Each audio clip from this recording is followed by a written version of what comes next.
balik lagi di Sadrina Evanalia. Kali ini kita spesial banget karena udah offline sama Abi. Halo semuanya, akhirnya kita ketemu di Trinidad setelah berapa purnama online mulu nih kita nih. Akhirnya kita ketemu di IMOS ya. Di IMOS, ISBSD. Oke, Bi, ini langsung aja. Tadi kita juga udah lihat gimana emosionalnya Marc Marquez untuk meraih gelar juara dunia MotoGP 2025. Nah, impresinya lo dulu deh, karena sebenarnya kalau gue tuh jujur aja gue nangis ketika Marc Marquez juga nangis kan selebrasi tadi di MotoGP 2025. Kalau lo gimana? Oke nih, kita ini lagi ngebahas spesial gelar juara dunia Marc Marquez ya, ya. Kayak mau ngasih sesuatu apa ya, impresi lah, karena kita akhirnya ngelihat lagi Marc Marquez setelah puasa gelar juara dunia selama 5 tahun berturut-turut ya, dari 2020 sampai dengan 2024, dan akhirnya pecah telur lagi nih di 2025, sesuatu yang pasti banyak ditunggu-tunggu oleh para penggemar Marc Marquez, dan juga mungkin kita yang menikmati MotoGP juga kayak wah akhirnya gitu, karena udah banyak banget perjuangan dan juga pengorbanan pastinya yang dihadapi sama Marc Marquez selama beberapa tahun terakhir. Dan kalau misalnya tadi Sadina bilang nangis tuh lagi nonton di mana, Drin? Gue tuh nontonnya di kereta ya. Oke. Jadi agak malu gitu ketika dilihatin sama orang-orang. Ini kenapa gitu nangis tiba-tiba ya? Nah, kalau Sadina nangis, gue sebenarnya juga nggak jauh beda. Gue tetap merasakan rasa haru, bangga, terus juga terkesan gitu. Tapi karena gue laki gitu kan, jadi gue tahan-tahan, jadi kayak hanya dibendung di kelopak mata aja gitu. Nah, tapi emang pada saat tadi Marc Marquez menyelesaikan balapan di Motegi walaupun di posisi 2, itu dia udah pasti bisa memastikan dia merengkuh gelar juara dunia dia ke-7 kali ya untuk kelas MotoGP. Dan gue juga ngerasa wah akhirnya gitu setelah sekian lama bisa lagi melihat Marc Marquez mendapatkan mahkotanya gitu. Dan ini sesuatu hal yang benar-benar mengharukan banget, apalagi pas tadi dia selesai finish, dia langsung melakukan selebrasi ya ke depan kayak videotron gede gitu, dia bersimpuh dan ngeliatin memori-memori perjalanan dia sejak masa kecil ya. Dari masa kecil di dunia motorsport, terus di kelas-kelas mulai dari GP 125, Moto2, terus juga akhirnya masuk ke MotoGP. Dia mengalami banyak cedera juga pada akhirnya di 2020 sampai dengan 2023, dan akhirnya dia bisa mulai bangkit ketika masuk 2024 ketika dia pindah ke Gresini. Di situ dia berhasil finish atau mendapatkan klasemen ketiga ya, dan akhirnya di debutnya dia, musim debutnya dia di Ducati Lenovo, dia bisa mendapatkan gelar juara dunia lagi dengan balapan yang fantastik ya, dari awal musim sampai ke Motegi ini menyisakan 5 balapan tuh benar-benar Marc Marquez ngasih impresi yang keren deh gitu. Dia finish berturut-turut di race utama, di sprint race, terus juga dia bisa balapan tanpa beban gitu loh. Confidence banget, dan dia berhak untuk mendapatkan mahkotanya kembali di balapan di Motegi yang kayaknya kalau gue rasa juga ini dia targetin, Drin. Oh, oke. Kalau gue ngerasa dia menargetkan untuk bisa finish ataupun merengkuh gelar juara dunia itu di Motegi, karena banyak kenangan dia di situ. Dan ini juga kali keempat dia merayakan atau melakukan ya selebrasi dia sebagai juara dunia tuh keempat kali di Motegi. Pertama di 2014, 2016, 2018, dan terakhir di 2025. Mungkin ada alasan tersendiri ya yang Marc Marquez miliki gitu. Kalau gue menilai ataupun melihat kayaknya karena dia punya masa lalu yang indah di Jepang, karena dia pernah bersama tim Honda dari awal karir di sana sampai dengan tahun 2023. Dia juga ketika dia memutuskan untuk resign dari Honda pindah ke Ducati pun bukan baik-baik, bukan sesuatu yang kayak lu udah nggak bisa bikin gue juara lagi, tapi kayak ada sense of belonging gitu di antara keduanya saling memiliki, sehingga gue harus ngasih sesuatu nih buat diri gue, buat tim gue yang udah pernah bersama, buat tim gue di masa lalu. Jadi kayak ya beautiful moment banget di sini. Impresi untuk seorang Marc Marquez bagi gue, wah gue mimpi indah lantar malam gitu. Benar-benar dia pantas, dia layak, from more sacrifice to get more satisfaction. Itu dari gue. Kalau dari lu gimana, Dina? Udah nangis-nangis tadi. Kalau gue tadi ya terharu ya, karena ngelihat Marc Marquez itu emosional banget. Di last lap-nya sendiri Marc Marquez itu bilang kalau di tikungan di lap terakhir gitu ya, Marc Marquez itu udah nangis di balik helmnya, sampai akhirnya dia bilang itu breaking point yang ada di last lap itu nggak kelihatan karena udah matanya udah banjir gitu, mata gitu, dan merasa sangat-sangat senang gitu. Tadi juga kita lihat ya, maksudnya kita dengar sendiri kan itu apa namanya dashboardnya MotoGP, dashboardnya motornya Marc Marquez itu dibuka kan suaranya. Dan itu Marc Marquez teriak kan, teriaknya benar-benar emosional sampai akhirnya kemudian juga ya pas di Videotron itu sih ketika ditampilin apa namanya masa lalu kecilnya dia, gitu, saat dia di 2020 dia crash gitu ya, cedera itu sampai akhirnya Marc Marquez kan nangis juga gitu. Nah di situ yang gue merasa emosionalnya dan akhirnya gue juga ikutan nangis gitu. Malu juga sih sebenarnya, tapi ya itu tadi merasa bangga, merasa ya ikutan apa ya kayaknya terharu gitu ya, merasakan apa ya kesan yang sama seperti apa yang lagi dirasain sama Marc Marquez gitu. Betul. Juara dunia gitu setelah 5 tahun kita tungguin ya kan. Dan dia pasti menunggu dirinya sendiri itu setelah berapa 2185 hari. Ya, betul. Iya 5 tahun loh itu. 5 tahun. Nah tadi juga ini Bi, gue update soal konferensi persnya ya. Jadi kan Marc Marquez itu juga diwawancara nih sama MotoGP setelah perayaan gelar juara dunia MotoGP-nya dia gitu. Nah, dia tuh merasa saat ini dirinya tuh udah peace alias damai katanya dia. Dia tuh damai karena apa? Karena dia merasa dia melakukan kesalahan terhadap karirnya. Jadi kesalahannya dia itu adalah waktu dulu saat cedera di tahun 2020. Itu dia terlalu cepet, dia bilang terlalu cepet comebacknya, sementara kan harusnya dia memang pemulihan dulu gitu kan, memaksakan diri lah ya istilahnya. Memaksakan diri sampai akhirnya dia ya nggak bisa kompetitif selama beberapa tahun gitu, sampai akhirnya ya sekarang dia bisa fight gitu ya sampai untuk mencapai juara dunia MotoGP 2025 gitu. Dan tadi juga Marc Marquez bilangnya dulu dia itu bertarungnya banyak hal di tahun 2020 misalkan 2019 gitu ya, kayak misalkan dia bertarung sama pembalap lainnya gitu. Tapi kalau di tahun ini dia benar-benar bertarung sama dirinya sendiri. Marc Marquez lawan Marc Marquez kalau kata dia tadi seperti itu. Nah kalau misalkan itu juga tadi tuh untuk meraih gelar ini itu tuh sulit banget menurut Marc Marquez. Makanya dia senang banget dan akhirnya ya tadi emosional gitu ya. Benar-benar. Nah, itu sih sebenarnya update dari Marc Marquez sendiri. Dan tapi lo punya info nggak soal kenapa sih selebrasinya Marc Marquez itu more than a number? Kalau misalnya tadi teman-teman after race itu memperhatikan ya itu banyak banget tagline ya kita bilang ya, more than a number gitu. Bahkan di helmnya Marc Marquez yang pada saat selebrasi itu kan warnanya red candy gitu ya. Dimana kalau misalnya biasanya pembalap-pembalap kayak mulai dari Jorge Martin, Pecco, Fabio Quartararo, bahkan Marc Marquez ini beberapa tahun lalu kalau dia lagi melakukan selebrasi, itu helmnya berubah jadi emas. Tapi Marc Marquez ini lebih ke arah red candy gitu, agak-agak warna apa namanya ya candy lah, candy color gitu ya, mengkilap gitu ya. Dan ada tulisan more than a number, more than a title, more than sacrifice. Pokoknya ada tulisan ini yang didapat tuh lebih dari apapun gitu.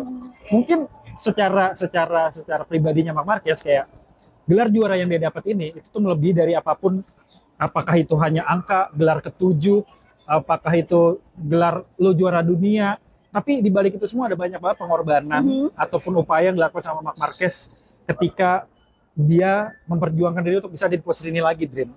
Kita tahu lah Marc Marquez itu pada saat debut di MotoGP 2013 udah menarik banyak simpati para penonton MotoGP. Dia punya karisma yang kuat, terus juga digadang-gadang jadi salah satu penerus MotoGP yang sangat-sangat potensial dan fenomenal, mungkin bisa pada saat itu bisa setarakan dengan Valentino Rossi dan Jorge Lorenzo. Dan kini kalau menurut gua karena mereka udah pada pensiun jadi udah melampaui ya Dirne.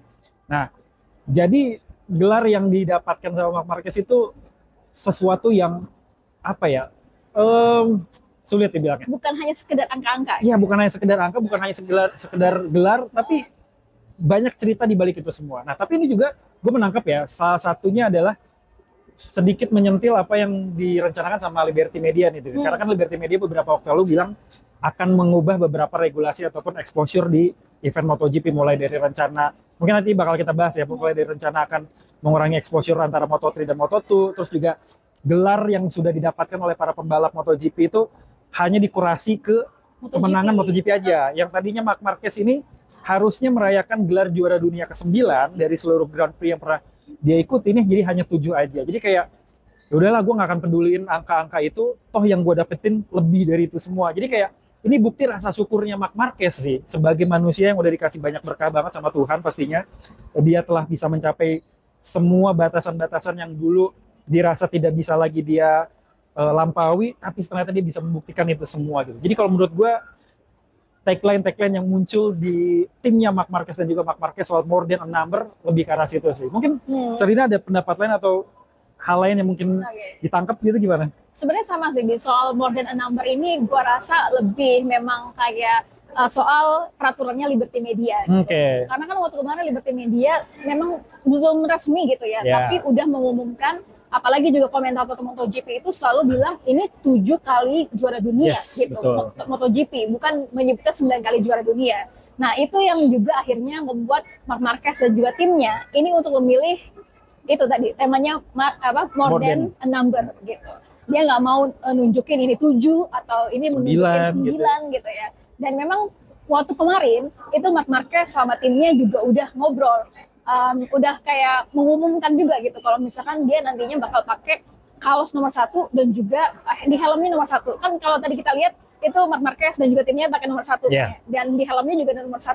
Nah itu juga menunjukkan kalau misalkan oke, ini sudah menjadi gelar juara dunia dan gue menjadi nomor 1 gitu. Tapi memang tadi kontroversinya itu dia menghindari itu sih sebenarnya kayak gitu. Menghindari kontroversi tapi sekaligus agak mengkritisi ya dengan cara yang elegan gitu loh, kayak gitu kan. Betul.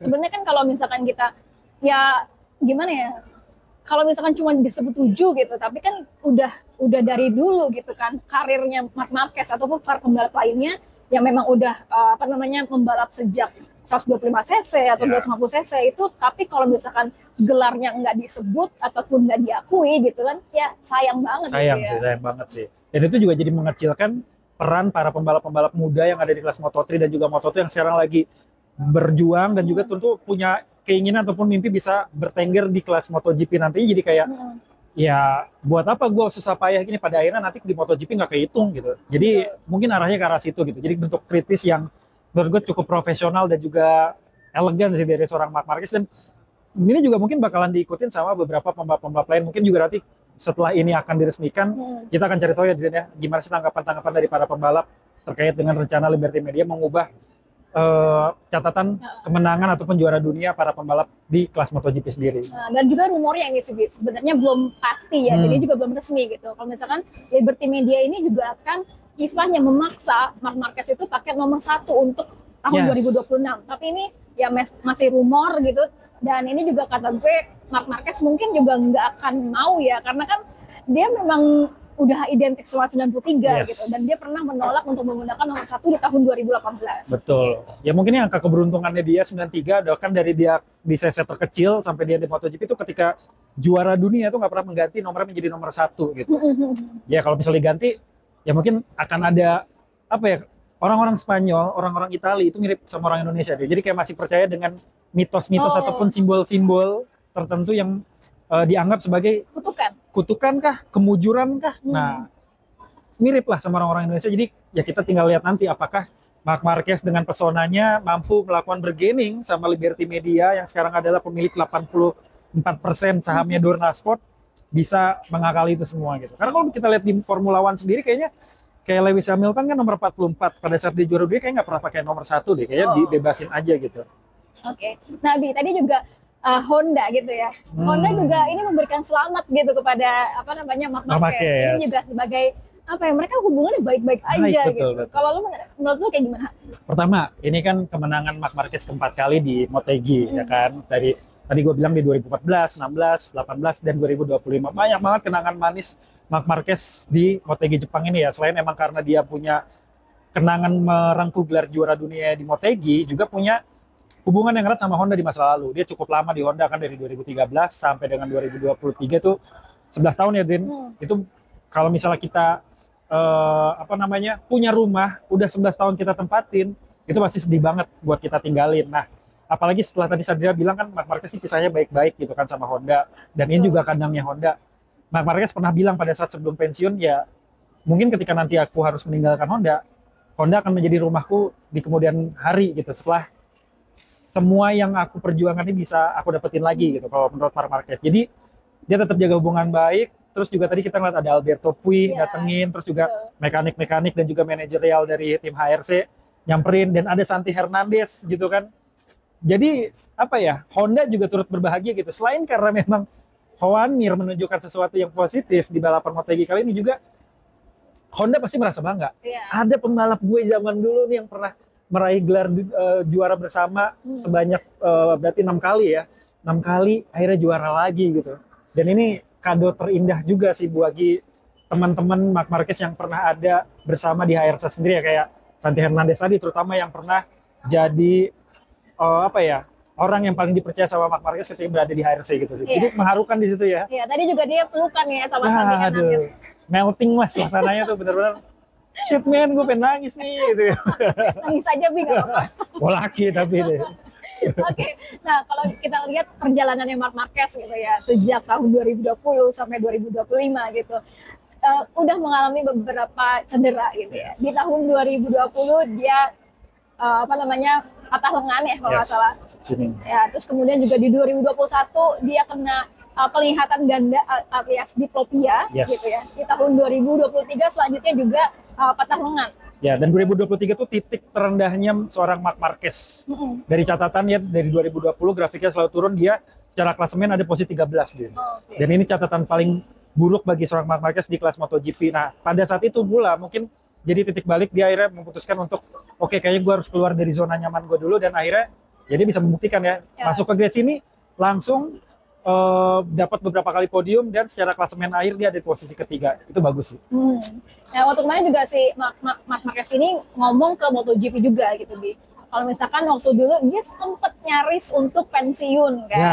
Ya. Terus akhirnya dia berusaha untuk mau membuktikan diri nih, ini memang karena guenya yang nggak kompetitif atau karena motornya gitu. Nah, akhirnya dia tadi ya pisah baik-baik sama Honda, terus dari itu juga ke Ducati, ke Gresini gitu. Nah, ke Gresini pun ini juga dia nggak dibayar kan, secara sukarela, dan juga ini alasannya bukan apa-apa karena dia pengen apa ya, membuktikan diri gitu, ini kompetitif atau enggak gitu. Dan ternyata ini juga ada apa namanya, campur tangannya dari Alex Marquez. Yes.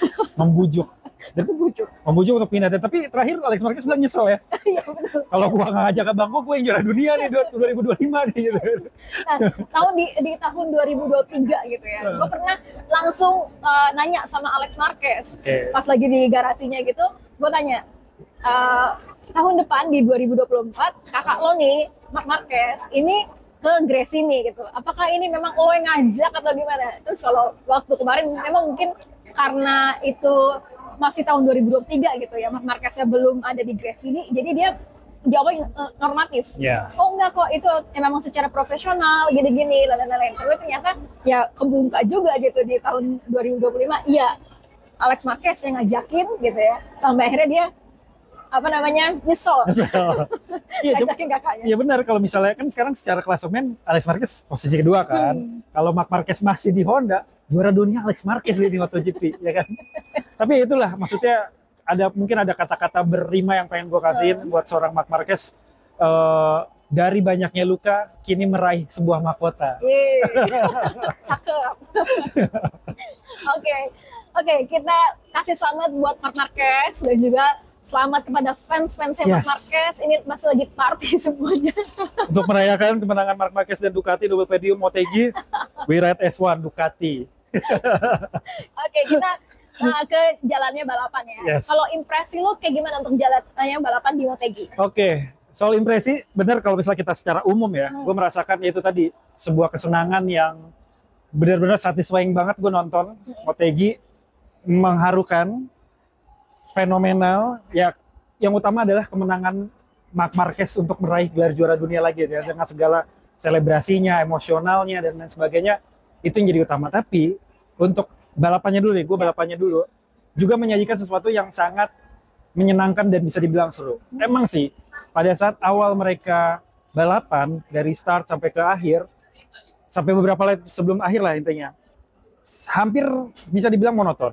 Karena posisi pertama Pecco udah ngebut banget di depan, jaga gap mulai dari 2 detik, 3 detik sampai 4 detik. Ke posisi nomor 2-nya ada Pedro Acosta dan juga ada Marc Marquez. Terus di situ gue hanya berharap Marc Marquez nggak jatuh awalnya. Hanya berharap sampai situ. Berharap Marc Marquez nggak jatuh, bisa ada di posisi terbaik lah, entah itu 1, 2, atau 3. Dan berharap Pecco juga konsisten gitu. Karena dari awal Motegi, hari Jumat, free practice, FP2, Q2, dan sprint race kemarin, itu Pecco benar-benar seolah-olah kembali rasa percaya dirinya. Jadi kayak, gue berharap antara Marc Marquez, Pecco, ini baik-baik aja. Dan titik mulai berasa serunya lagi itu pada saat kamera terus-terusan nyorot Joan Mir gitu. Oh, oke. Dia posisi keempat, tiba-tiba bisa pelan-pelan nyusul Pedro Acosta. Dan nyusulnya itu pun smooth banget gitu. Jadi kayak wow, Honda benar-benar improve. Dan ini nggak cuma di balapan utama, tapi dari sprint race dan bahkan di sesi hari Jumat, Joan Mir itu mencatatkan angka-angka yang bagus, termasuk Luca Marini, Johan Zarco. Jadi bisa dibilang ini bukan cuma karena kebetulan, tapi memang udah ada improve yang terjadi di motor Honda sendiri yang mana udah dirasakan sama para pembalap-pembalap. Jadi dia balapan di home race-nya Honda itu kayak memberikan sesuatu yang terbaik gitu. Dan gue juga berharap kalau biasanya kita dapat notifikasi mingguan yang kurang baik soal Joan Mir, dia jatuh gitu. Joan Mir crash. Iya kayak gitu. Tapi kali ini kita dapat notifikasi yang bisa membanggakan. Kemarin sprint race walaupun dia nggak podium, posisi keempat ya Din, dia tetap tebar senyuman karena ada tulisannya finish terbaik Joan Mir selama berada di Honda. Iya. Ya kan, betul. Sejak beberapa tahun terakhir. Terus akhirnya di balapan utama dia bisa fight dengan Pedro Acosta yang udah bolak-balik masuk podium di sprint race dan juga main race sepanjang musim 2025. Jadi suatu hal yang membanggakan bagi Joan Mir, mengharukan juga bagi Honda karena Honda itu terakhir kali dapat podium ketiga itu pada saat Marc Marquez masih balapan di tim Honda tahun 2023 di sirkuit yang sama, di Motegi Jepang juga.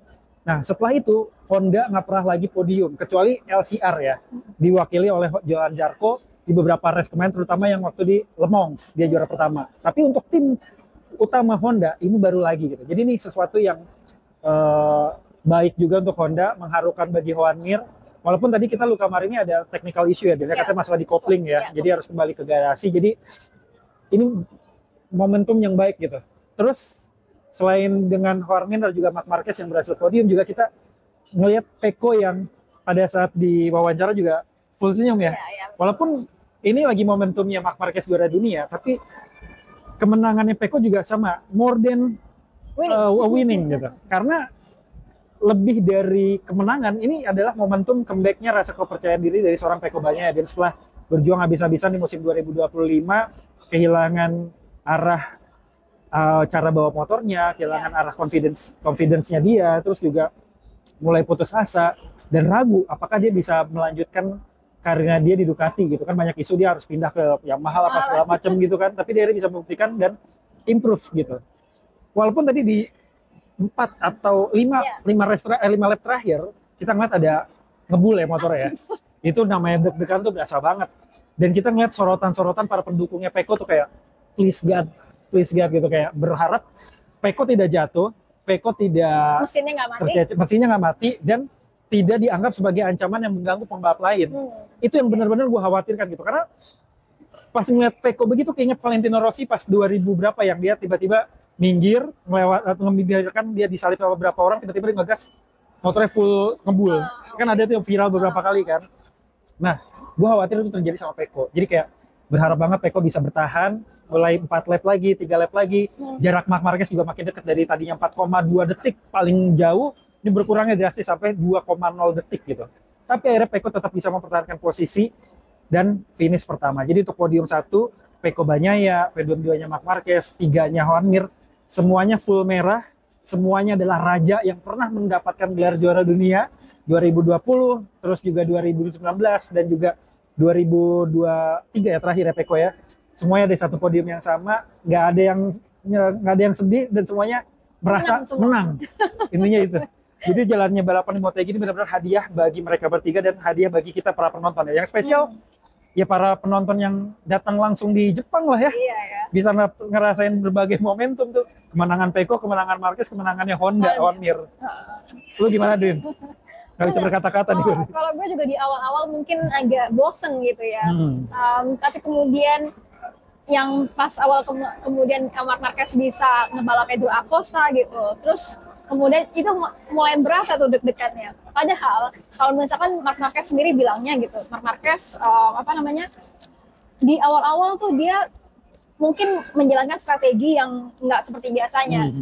Kalau misalkan waktu kemarin di sprint race dia langsung attack kan gitu. Tapi kalau di sini tadi dia bilang dia sempat menunggu dulu gitu. Awal-awalnya dia memang merasa agak kaku dan nggak bisa langsung menyalip Pedro Acosta karena dia juga mungkin strateginya dia untuk attack di part kedua race-nya gitu. Tapi kemudian akhirnya dia bisa attack Pedro Acosta dan dia tuh sebenarnya juga pengen menunggu udah gitu. Nggak terlalu ngotot ke Pecco Bagnaia. Kelihatan nahan ya? Betul, kelihatan nahan. Biar menang bersama. Terus kemudian juga ternyata Joan Mir yang setelah menyalip Pedro Acosta itu membuat kayak tekanan juga sama Marc Marquez. Makanya akhirnya Marc Marquez agak nge-push. Dan itu dekat ya jarak ya? Dekat jaraknya. Makanya dari gapnya Pecco Bagnaia dan juga Marc Marquez yang tadinya hampir 3, sekian gitu ya, itu bisa sampai jadi 1, terakhir, 1, detik terakhir gitu. Dan tadi ketika Pecco Bagnaia juga berasap gitu ya, berkali-kali berasap, itu Marc Marquez katanya takut. Bener, Marc Marquez itu katanya takut banget ketika ngelihat asapnya dari Pecco Bagnaia. Karena apa? Karena dia juga takut jatuh. Orang pembalap pertama dari yang terkena dampaknya kalau misalkan ada oli berceceran dan lain-lain itu dia duluan Marc Marquez gitu. Dan apalagi itu juga mengancam gelar juara dunianya Marc Marquez kayak gitu. Tapi kalau misalnya dia tertunda di MotoGP, Mandalika yang akan menikmati ya. Tapi memang dari awal itu dari kemarin dari sesi konferensi pers gitu ya, Marc Marquez juga udah bilang ini di MotoGP bukan target gue menang gitu. Menang 1, 2, 3 enggak, keempat pun enggak apa-apa asalkan dapat titel gelar juara dunia gitu. Kalau misalnya menangnya di MotoGP tadi nggak dapat gelar juara dunia tuh Videotron dibawa ke Mandalika. Iya, kita jadi orang Indonesia, kita fans Indonesia pasti seneng banget. Nah kalau tadi ngomongin soal Pecco Bagnaia itu emang belum ada konfirmasi dari Ducati apa sih penyebabnya gitu. Tapi kalau misalnya gue ngeliat secara teknikal motor, asap yang putihnya seperti itu ada beberapa kemungkinan. Pertama adalah klep mesin yang tidak bekerja dengan baik sehingga ada pengapian yang tidak sempurna atau oli yang masuk ke ruang bakar sehingga menciptakan asap yang pekat gitu. Jadi warna putih pekat bukan karena udara dingin segala macam itu kan agak tipis. Ini asapnya lumayan kelihatan gitu kan dari kamera dan kayak motor 2 tak lah, ya kan pas dia lagi ngikutin segala macam. Nah, gue juga sempat berpikir jangan sampai kalau ini ternyata terjadinya karena oli yang masuk ke ruang bakar, ini olinya ngerembes ke bagian mesin dan jatuh tempel di aspal, kena bannya Pecco jatuh atau berdampak pada pembalap lainnya termasuk Marc Marquez tadi gitu. Jadi kayak ya Allah semoga Pecco bisa finish dengan baik dengan lancar, Marquez bisa finish dengan baik dan lancar, dan juga berharap Joan Mir bisa podium gitu. Jadi kayak wow gitu. Walaupun tadi kalau kita lihat pembalap lain juga banyak yang dapat beberapa momen-momen menarik ya Din ya. Kayak misalnya Jack Miller ya, rantai putus. Di race kemarin Pedro Acosta. Sekarang Jack Miller gitu. Terus Pedro Acosta juga di akhir pada saat dia battle sama siapa tadi ya? Pedro Acosta yang Morbidelli. Dia telat melakukan pengereman sehingga dia bablas masuk ke gravel walaupun nggak sampai jatuh, tapi bikin dia yang tadinya ada di posisi keempat atau kelima tercecer ke posisi 19. Jadi ya malang lah buat seorang Pedro Acosta yang harusnya bisa ada di posisi terdepan, tapi karena mungkin tidak hati-hati ya Din, jadi tercecer. Tapi impresi balapan di MotoGP benar-benar menyenangkan dan kita hanya tinggal menunggu apakah balapan di Mandalika sama serunya dengan segala kehebohan netizennya, dan gue berharap banget Marc Marquez bisa finish di Mandalika. Syukur-syukur kalau podium ya. Syukur-syukur lagi kalau juara 1. Kayaknya sih juara 1. Tapi nanti prediksinya nanti. Oke, kita bahas prediksi nanti. Oke. Nah tadi juga secara keseluruhan kalau untuk balapan MotoGP-nya itu kalau gue bilang ini adalah terkait dengan manajemen ban. Yes. Ya, karena Pedro Acosta yang memang udah ngotot dari awal itu dia mungkin bannya aus ya. Jadi kemudian bercecer ke belakang gitu. Tapi rata-rata pakai medium ya, medium. Dan waktu kemarin juga pas lagi setelah sesi sprint race ya, podcast Marc Marquez yang ada di mereka ada di mobil bertiga-tiga. Harusnya Pecco di tengah ya? Iya, tapi ini Marc Marquez yang di tengah. Udah kebiasaan, emang podcastnya Marc Marquez ini. Ada Marc Marquez, ada Pecco Bagnaia dan juga Pedro Acosta gitu. Nah, ketika Pedro Acosta sempat nanya, lo kok gimana sih taksinya oke banget gitu. Nah, Marc Marquez itu jawab, manajemen ban bro katanya gitu ya ke Pedro Acosta. Bro. Jadi emang benar-benar manajemen ban sih di Motegi ini gitu. Nah oke Bi, kita lanjut ke Peko Bagnaia ya. Oke. Tapi kayaknya Marc Marquez belum final nih, masih ada catatan-catatan Ri. Oke, boleh disampaikan. Iya Kera. Dengan mendapatkannya gelar juara dunia ke-7 bagi seorang Marc Marquez nih, gue sama Sardino udah mencatat nih ada beberapa hal-hal yang bisa dibilang rekor ya bagi seorang Marc Marquez sendiri di gelar juara dunia ke-7, dan gue masih pengen bilang ini adalah gelar juara dunia Grand Prix ke-9 bagi Marc Marquez.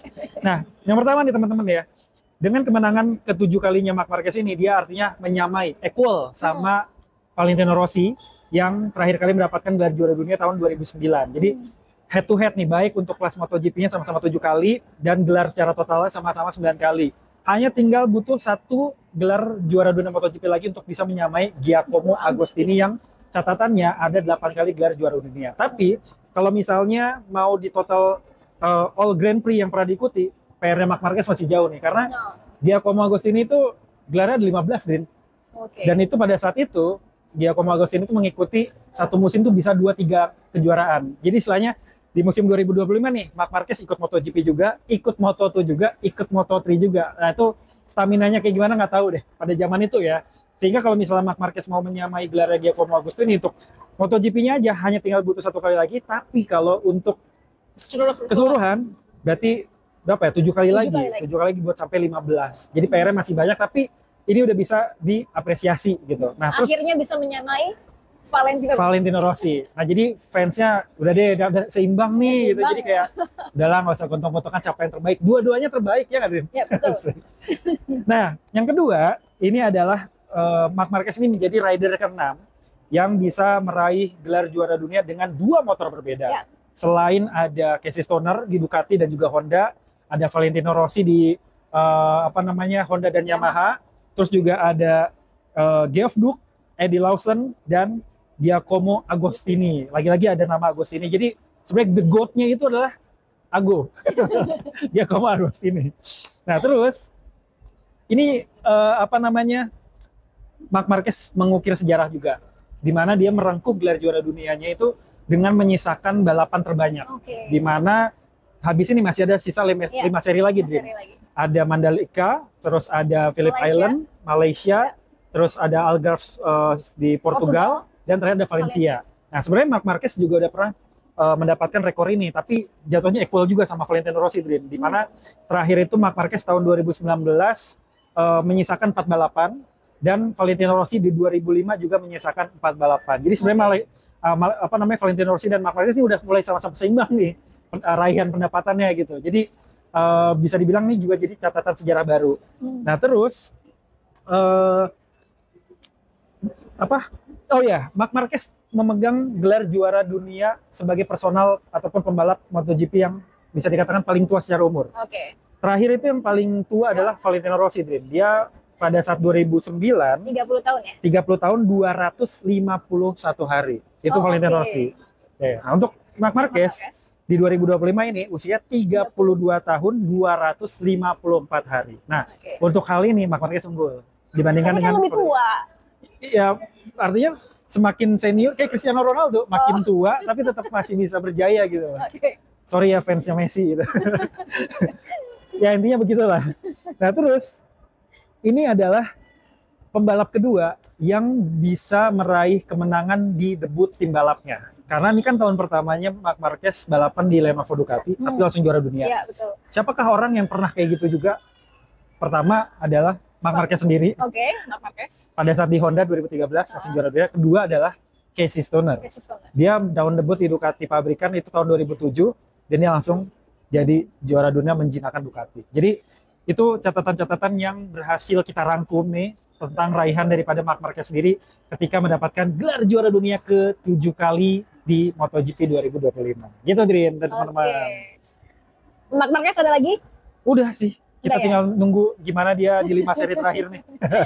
Kita lanjut ke Peko Bagnaia ya. Peko Bagnaia tadi, ya kalau secara keseluruhan untuk di Motegi ini, dia kayaknya benar-benar comeback ya. Kalau misalkan Marc Marquez tadi comeback juara dunia, ini benar-benar comeback untuk menang. Ya, Ini sampai harus bisa 16 seri gitu ya. Peko Banyaya menemukan solusinya kayak gitu. Nah, kalau tadi hasil konferensi persnya dari Peko Banyaya, dia sebenarnya bilang gini, gue nggak mau mencuri spotlight dari Marc Marquez gitu. Karena Marc Marquez ya udah super banget deh gitu untuk di musim ini gitu. Tapi memang kalau secara keseluruhan dia balapannya senang banget dan akhirnya bisa improve. Dan ini mudah-mudahan juga akan menjadi titik balik ya bagi Peko Banyaya untuk bisa ke seri-seri berikutnya gitu. Jadi jangan cuma di Motegi doang nih solusinya.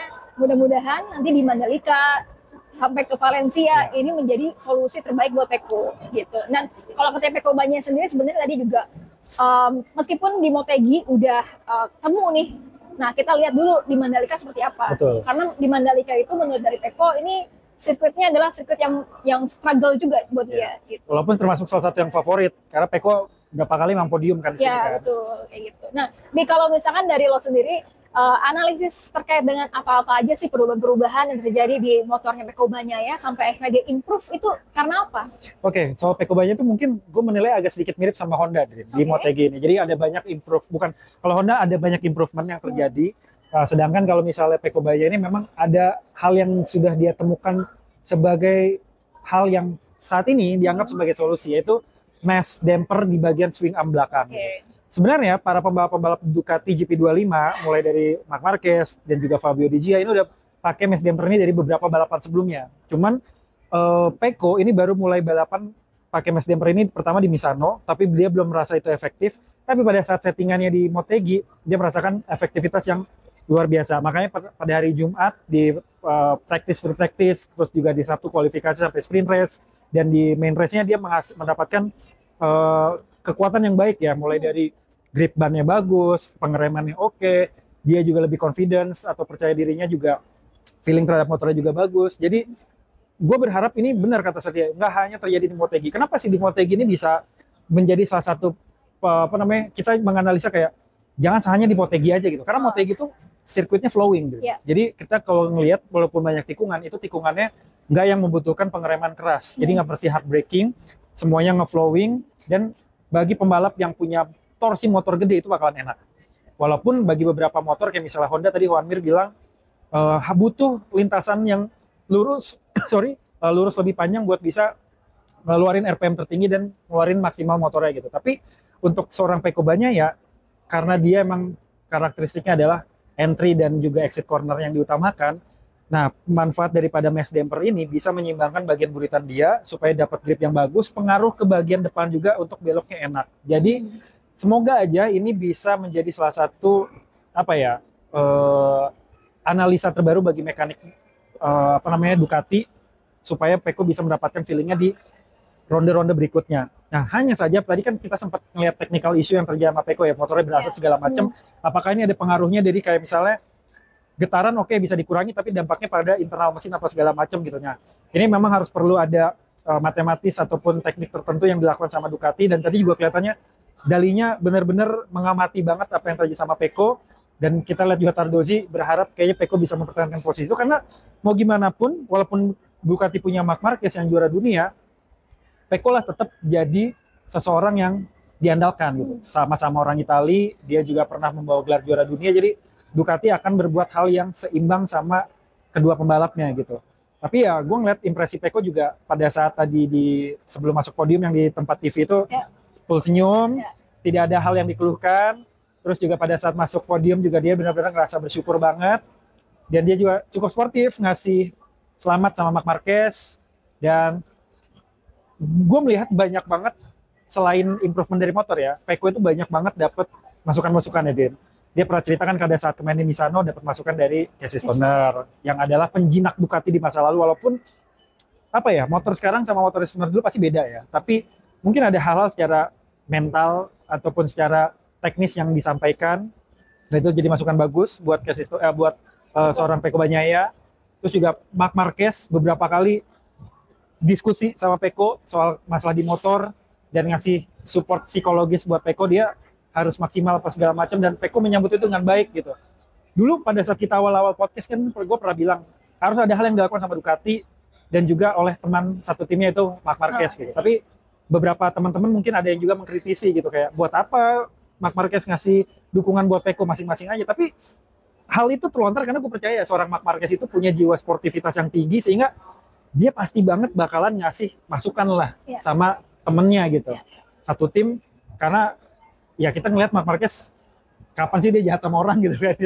Kayak gitu. Jadi banyak banget hal-hal yang diberikan sama seorang Marc Marquez kepada Peko, mulai dari improvement motor, apa yang harus dilakukan, kepercayaan diri segala macam, dan Peko dilalahnya mendengarkan itu semua gitu. Jadi banyak banget hal yang didapat mulai dari dukungan psikologis, mental, support system dari masukan-masukan pembalap legenda, tentu juga dari Ducati ngasih banyak masukan teknis kayak misalnya dipasangin mesh damper segala macam, itu kan bentuk hal yang gue harus loh ini bikin Peko tersenyum lagi gitu sesuai dengan janjinya Gigi Dalinya beberapa waktu lalu. Dan ya semoga di sisa akhir musim ini Peko bisa konsisten, gak angin-anginan, dan setidaknya bisa menjadi lawan tangguh bagi Marc Marquez di musim 2026. Jadi biar Marc Marquez tuh kalau mau juara dunia lagi nih, berasa difficulties-nya tuh meningkat betul. Jadi kayak berget gitu. Atau mereka berdua bertarung secara sehat sehingga nantinya kontender untuk perebutan gelar juara dunia 2006 ada Marc Marquez, ada Peko Bagnaia gitu. Itu ada sih, Alex Marquez, mungkin juga ada lagi. Karena Alex Marquez kan isunya kabarnya akan mendapatkan spek pabrikan ya di 2026 gitu. Nanti jadi persaingannya tentu bakal jauh lebih spektakuler lagi harusnya sih gitu. Nah, di ini juga gue tambahin ya. Karena waktu kemarin menurut dari Peko Bagnaia dan juga Gigi Dall'Igna, ini terkait dengan perubahan dari motornya Peko Bagnaia ini memang titik baliknya ada di tes Misano. Yes. Di tes Misano ini Peko Bagnaia bukan seperti Marc Marquez yang memang udah fokus untuk motor 2026, tapi di tes Misano itu Peko Bagnaia ini fokus kepada mencari solusi feelingnya gitu ya. Waktu kemarin jadi ada beberapa part-part yang berbeda. Meskipun ini memang Gigi Dall'Igna ataupun kayak Peko Bagnaia nggak secara gamblang gitu ya menyatakan part-part mana aja sih gitu ya. Tapi kalau kita lihat data-datanya, kemudian juga dilihat dari sesi praktis dan juga sesi FP1 waktu kemarin itu ada beberapa perbedaan sama yang punya Marc Marquez.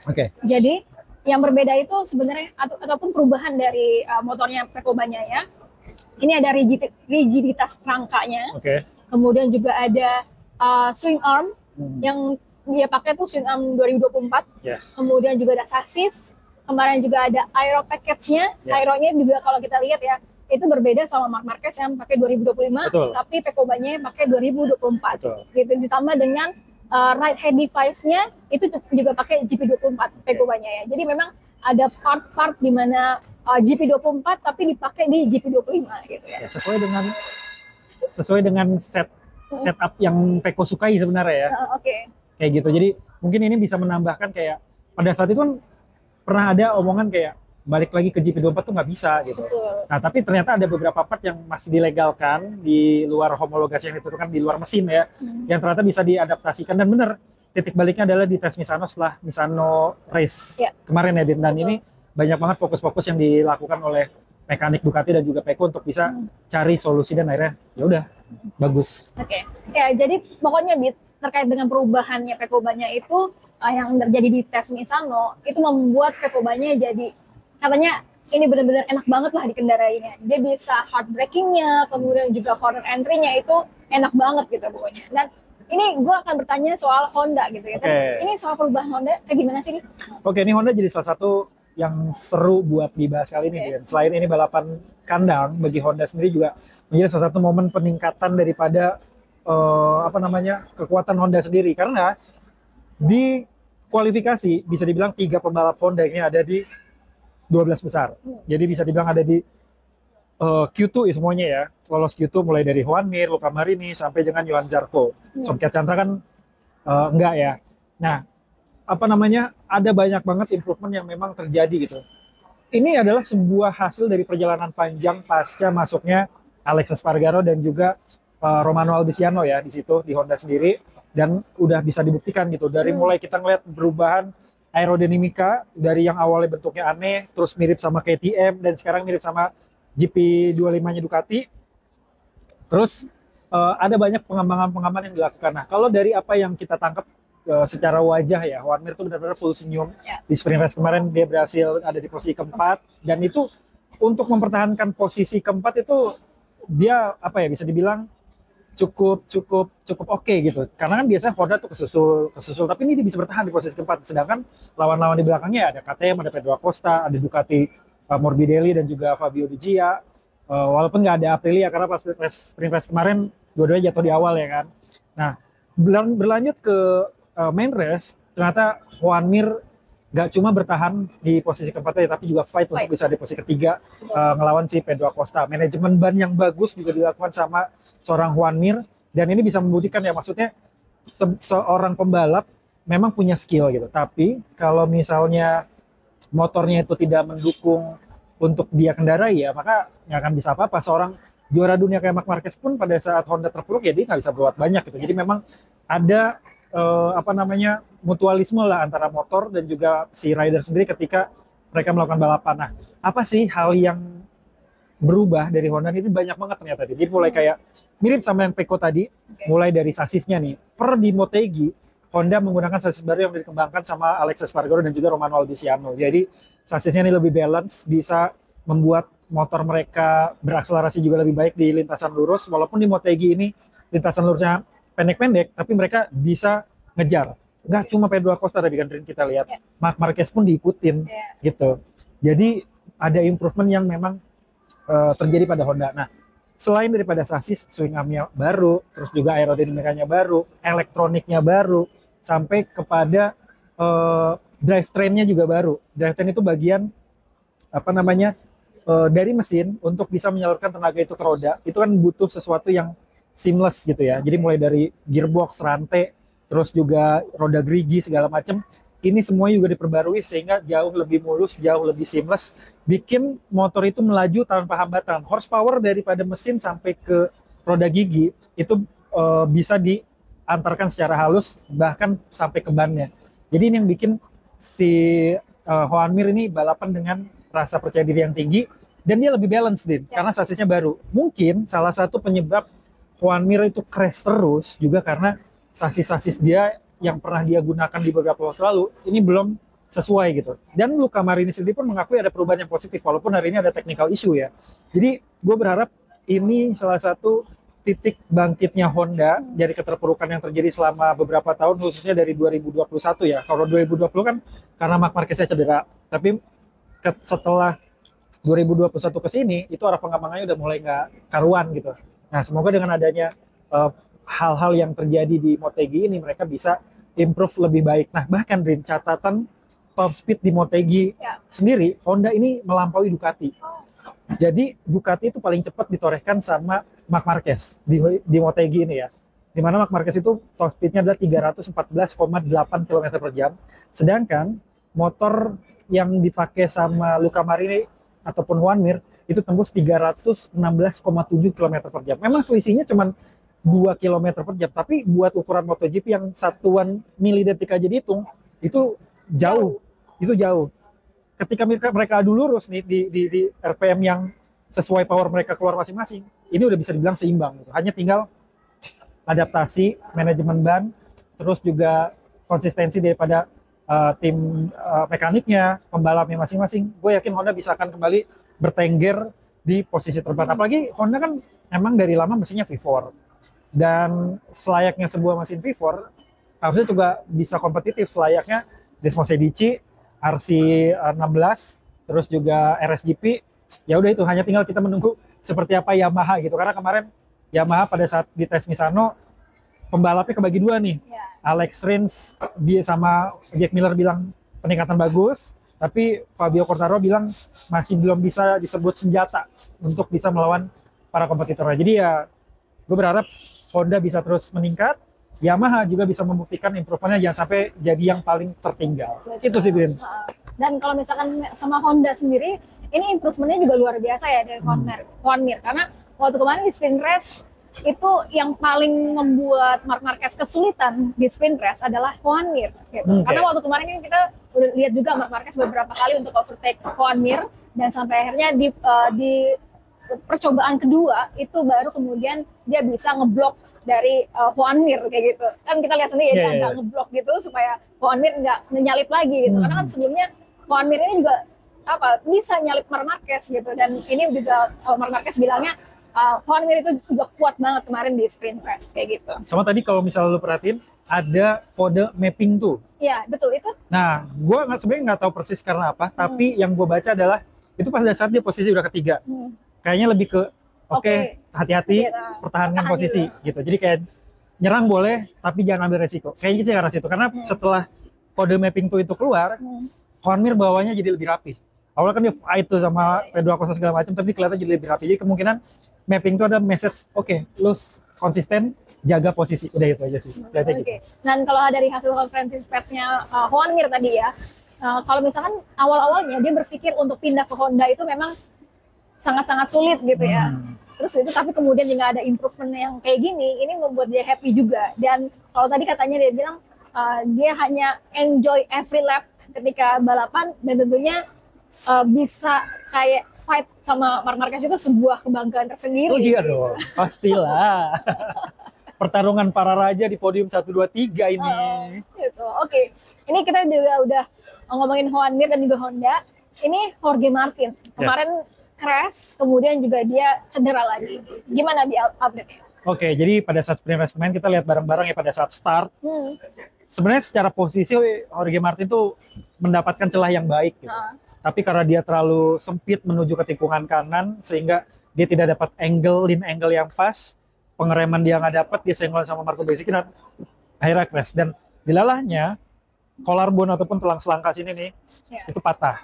Jadi gue ngerasa, aduh nih tahun nggak banget buat Jorge Martin gitu, fragile banget berasa fisiknya ya. Udah di Qatar patah, di latihan sebelumnya patah, baru masuk lagi crash lagi. Jadi semoga ini tidak banyak mempengaruhi mental lagi ke Jorge Martin karena kemarin udah sempat bangkit dia kan karena udah cukup kompetitif masuk 10 besar dan dia yakin dan pede dengan Aprilia bisa membawa dia ke kejuaraan yang lebih baik dan bahkan Aprilia sendiri udah bilang semakin pede nih 2026 atau 2027 nanti untuk bisa jadi motor juara gitu kan.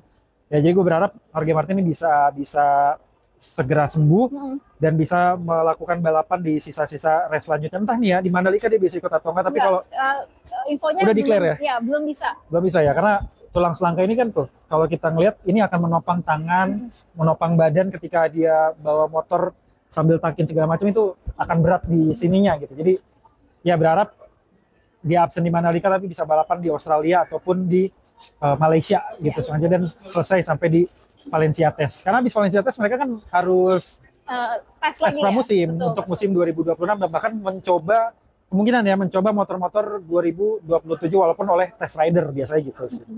Oke, kita doain sama Jorge Martin supaya bisa pulih, recovery lagi dan kalau misalkan kita ingat ya apa kata Marc Marquez waktu kemarin tahan dulu gitu. Kalau lagi cedera tuh jangan langsung comeback cepet gitu supaya pemulihannya bagus dan kemudian nggak ada apa namanya cedera-cedera lanjutan kayak gitu. Mungkin kalau sebagai karyawan gitu ya kan mereka kan karyawan ya. Mungkin ada rasa nggak enak sama atasan mereka gitu kan dan juga punya ambisi buat menunjukkan profesionalitas gitu. Tapi ya satu sisi seperti yang Marc Marquez bilang kan ada penyesalan di situ. Harusnya dia nurut aja dengan kondisi fisik yang emang lagi butuh pemulihan biar nanti juga dia bisa push 100% gitu pada akhirnya. Karena tadi dari catatan MotoGP juga setelah Marc Marquez crash di tahun 2020 itu ada 108 kali crashnya lagi. 100? Betul, 108 kali crashnya lagi sepanjang 5 tahun ini gitu sampai tahun 2025. Sama Juan Mir banyak mana? Kayak Marc Marquez deh. Karena Marc Marquez kan waktu kemarin itu ya di Honda sendiri kita tahu ya itu crashnya banyak banget. Betul, dan parah-parah gitu sampai terbang-terbang. Eyesight terus itu. Sampai di tahun 2023 tadi juga sempat salah ngomongnya untuk yang 2023 Marc Marquez itu cederanya ternyata patah pergelangan kaki dan juga tulang rusuk. Oke, ankle ya. Betul. Oke, kita udah selesai ngomongin tadi Marc Marquez sampai akhirnya balapannya. Akhirnya kita tiba ke prediksi MotoGP Mandalika 2025. Kalau Albi gimana?